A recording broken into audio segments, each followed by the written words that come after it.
In ordinary terms, the question of what nature and culture really are poses no problems. The tree in front of my window, and the bird nesting in its branches.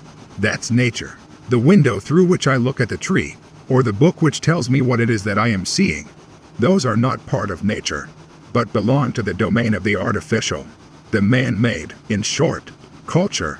The binary distinction between nature and culture is a matter of course which shapes everyday life, but it also structures our knowledge. The sciences, which deal with the world of things, are opposed to the humanities, which are concerned with the products of the human mind, with history, ideas, art, etc. This distinction rests on the assumption that nature and culture are essentially different.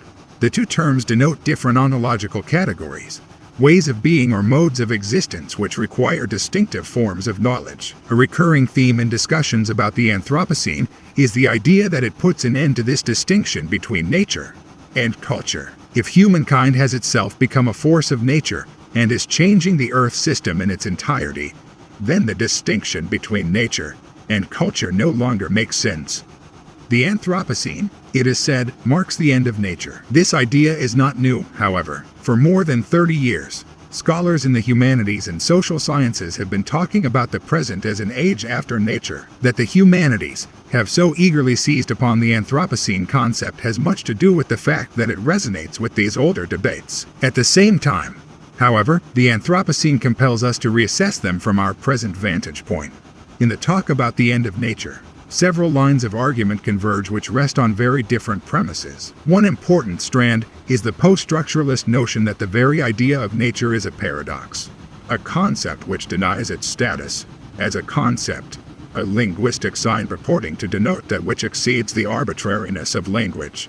Many scholars in the humanities continue to see it as their most important task to show how things that used to be seen as natural and taken for granted, for example, sexuality, race, social hierarchy, aesthetic value, but also ecological limits, are in fact products of discourse and social power relations, or, more simply put, social constructions.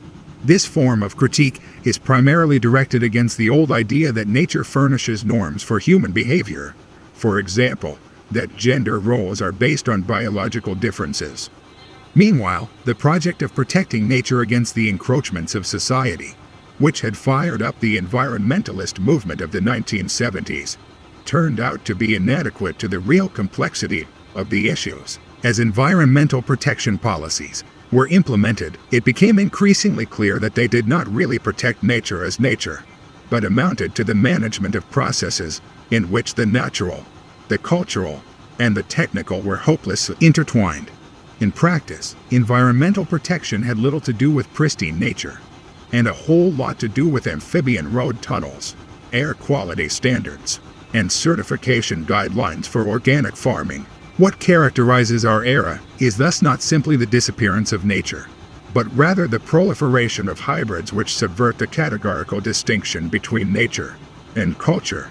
This is particularly obvious with regard to genetically modified organisms, farming, and medicine, but it also applies to areas where naturalness might seem to be fairly uncontroversial. National parks, for example, are generally seen as places where nature can be encountered in a form untainted by human interference.